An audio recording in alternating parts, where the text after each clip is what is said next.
দেখাই যাবো না। আসসালামু আলাইকুম, কেমন আছেন সবাই? আলহামদুলিল্লাহ আমরা অনেক ভালো আছি। আশা করছি আপনারাও অনেক ভালো আছেন। আজকে শুক্রবার, উঠে পড়েছে আনিকা স্কুল যাবে। আনিকার স্কুল 8টা থেকে, কিন্তু ওকে রেডি করার জন্য একটু তাড়াতাড়ি তুলতে হয়। 8টা থেকে ক্লাস হয়। টিফিনও বানাতে হয় বাড়িতে, কেন ওদের রুটিন আছে, ডেলি একই টিফিন নেই, আলাদা আলাদা বাড়ির খাবারই দিতে হয় বানিয়ে। একদিন রুটি সবজি আছে, ফ্রুট, একদিন মিষ্টি রুটি কিংবা কোনো ফ্রাই আলু ভাজা। আর ও সবজিটা খুব একটাই করে না, তো আলু ভাজা দিয়ে দিই জানেন। চলুন রেডি করে টিফিন বানিয়ে দিয়ে দিয়েছি। তো ও না, ওর গাড়িওয়ালা চলে এসছে, তো গাড়িওয়ালা ফোন করছিল যে ভাবি নিচে নামিয়ে দিন, আমি চলে এসেছি। গাড়িওয়ালাটা অনেক কেয়ারফুল করে বলে ছাড়তে ইচ্ছা করে না জানেন, নাহলে একটু একটা সময় বদমাইশিও করে। কোনো দিন ফোন করবে না, মানে ফোন তুলতে চায় না, কোনো দিন আবার অ্যাবসেন্ট করে দেবে, বলবে না। কিন্তু অ্যাবসেন্ট করার আগে বলাটা বেশি ভালো না বলুন? তাহলে আমি স্কুলে পৌঁছে দেবো।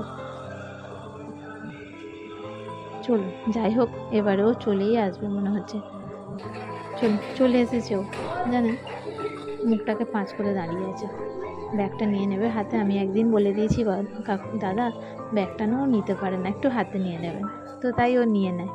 এবার আমরা ব্রেকফাস্ট সেরে বেরোবো জানেন। আনিকার স্কুলে একটু ডেকেছে পেরেন্টসকে, ডায়েরিতে কেন লিখে দিয়েছিল, কেন জানেন, ওদের স্কুলে স্টার অফ দ্য উইক হয়েছিল, তো ওতে আনিকা সিলেক্ট হয়েছে। তো আনিকা সিলেক্ট হওয়ার জন্য পেরেন্টসকে ডেকে। এই চুপ। আমি বেরিয়ে পড়েছি। আমিও বললো মাম্মি আমি যাব। তো বললাম ঠিক আছে চলো, ওখানে তোমার কি নেবার আছে? বলছে আমার একটু টুকটাক নেবার আছে মাম্মি, তা আমি যাবো, নিয়ে নেবো। আমি আর এক্সাম চলছে, তো আমি এসে ওকে রেডি করে এক্সামের কাছে চলে এসেছি। ওদের স্কুলের গাড়ি নিলো, একটু ওয়েট করে এই দেখো আমি ওকে আনিকাকে ডেকে নিয়ে এসেছি, আমাকে দিয়ে দিল, আর সার্টিফিকেটটা আমাকে দিয়ে দিল ম্যাডাম সিগনেচার করে। ওখানে ভিডিও ক্লিপটা নিতে পারিনি জানেন। গেটটা খোলো। ঠিক আছে ও খুলে নে, নামো নিচে নামো তো।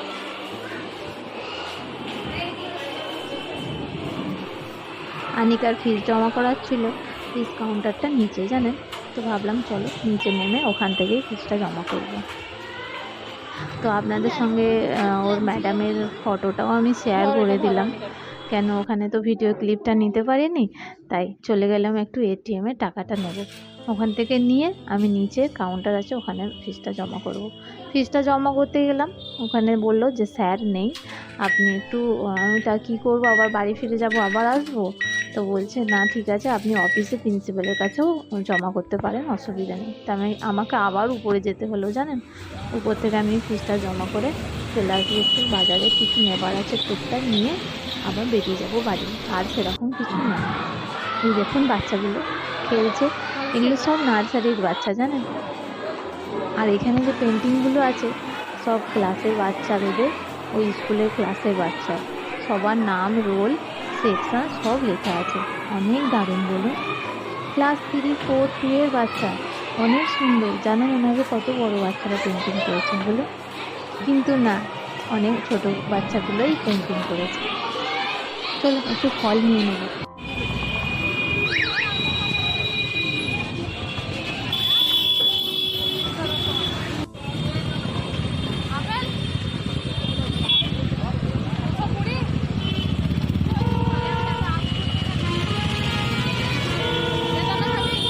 বেদানা না, পেঁপে নি।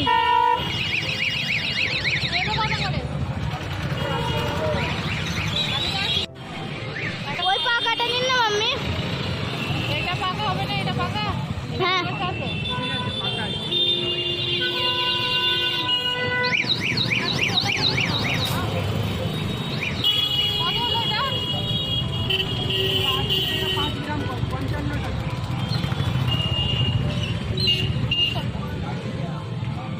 চল, আমার ফল নেওয়া ডান।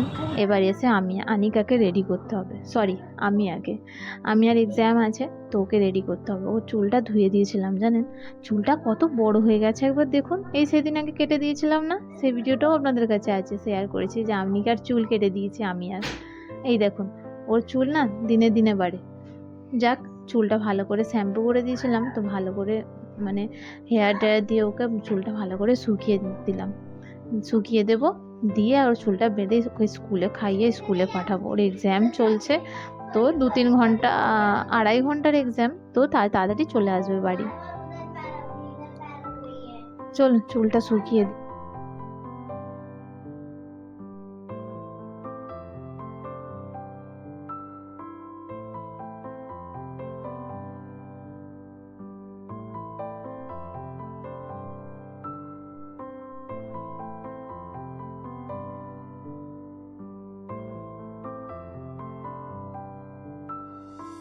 চলুন চুলটা শুকিয়ে গেছে, এবারে খাইয়ে বেঁধে দিয়ে স্কুলে পাঠিয়ে দেবো। এই দেখুন রেডি হয়ে গেছে, এবার ও বেরিয়ে যাচ্ছে।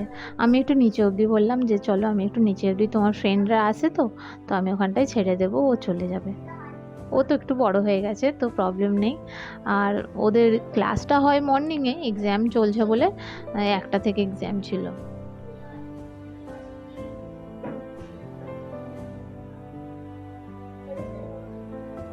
চলুন ওকে একটু নিচে ছেড়ে দেবো।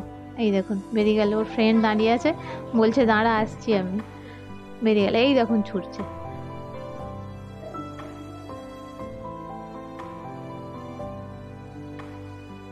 চলুন বাচ্চারা তো সবাই চলে গেল স্কুল, আনিকা চলে আসবে। দুপুরের লাঞ্চ ছেড়ে একটু ভুট্টা নিয়ে এসেছিলাম জানেন বাজার থেকে, তো বললাম চলো তোমাদের একটু ভুট্টাটা পুড়িয়ে দিই। ওরা না খেতে খুব ভালোবাসে জানেন, তো আমি বাজার থেকে কোনো সময় এরম মানে পোড়া কিনে কোনো দিনই খাওয়াইনি, বেশিরভাগ আমি কাঁচাই কিনে নিয়ে এসে বাড়িতে পুড়িয়ে দিই, ওরা খেয়ে নেয়। কেন সব সময় তো যখন সন্ধ্যার সময় বেরোনো হয়, আর আমি পাকা কাঁচাটা বুঝতে পারি না জানেন, কচি কোনটা পাকা কোনটা, আর এটা এত কচি নরম ছিল মানে ছাড়াতে ছাড়াতেই মানে মুখের বোটাগুলো সব ভেঙে যাচ্ছিলো জানেন, তো আলতোভাবে ছাড়া ছিল, অনেক কচি নরম ছিল, মানে মুখে দেওয়ার সঙ্গে সঙ্গে গলে যাচ্ছিলো। আর এক একটা অনেক শক্ত হয়ে যায়, যেগুলো পেকে যায় তো ওগুলো কি জানেন অনেক কষ্ট হয় চিবাতে, দাঁতেও লাগে আর খেতেও আমাকে একদম ভালো লাগে না, ও চিবাতে চিবাতে দাঁতে ব্যথা হয়ে যায়। আর এই চুলগুলো দেখুন, যেন পুরো চুল বলুন, মানে বারবি ডলের চুল এরকম হয় না, আর এত সফট, আমাকে কি ভালো লাগে এই ঝুড়ি ঝুড়িগুলো। চলুন একটা একটা করে পুড়িয়ে নিই, অনেক কটাই নিয়ে এসেছিলাম তো বললাম আজকে 2-3টে পুড়িয়ে দিচ্ছি খাও, আবার রেখে দিচ্ছি কালকে খাবে। আমি সব একটা একটা করে ছাড়িয়ে নিই, ওরা প্রচুর ভালোবাসে এটা খেতে। আর জানেন আনিকার না সামনের দাঁতটা ভেঙে গেছে বাচ্চার, তো খেতে খুব প্রবলেম হচ্ছে ওর, তো আমি ওকে হাত দিয়ে ছাড়িয়ে দিয়েছিলাম যে আমি ছাড়িয়ে দিচ্ছি, তুমি লেবু আর নুন মাখিয়ে তুমি খাও।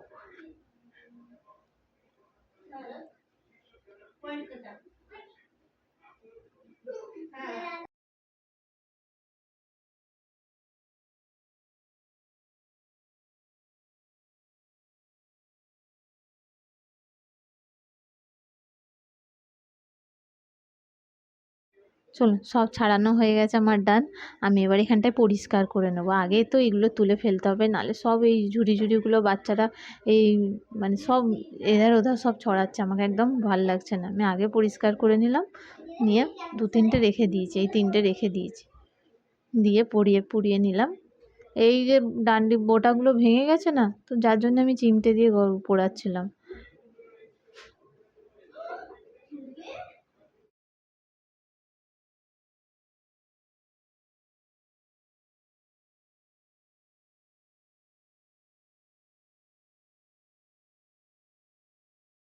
ওই দেখুন ও বলছে যে মাম্মি আমি দুটো পোড়াবো, আর এত ফাটছিল, আমি বাবা কোথায় স্কিনে গিয়ে পড়বে আর জ্বালা করবে পুড়ে যাবে, আমি বলছি না তোমায় করতে হবে না আমি করে দেবো, তবুও শুনছে না, ও এসে আবার উল্টাচ্ছে।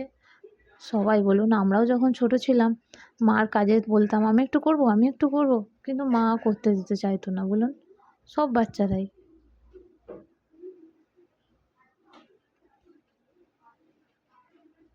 চলুন আমার পোড়ানোর ডান, এবার ওদের নুন আর লেবু মাখিয়ে ওদের দেবো।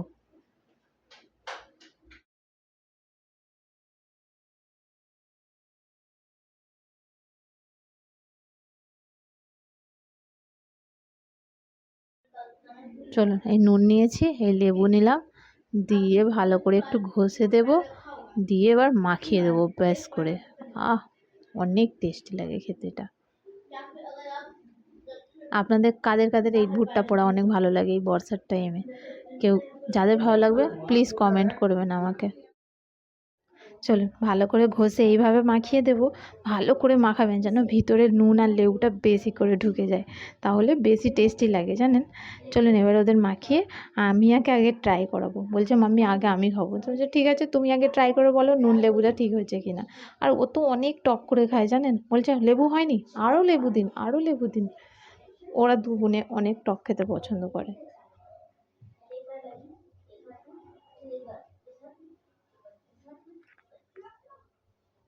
চলুন, আগে ওকে ট্রাই করাবো। সে তুমি ট্রাই করো আগে।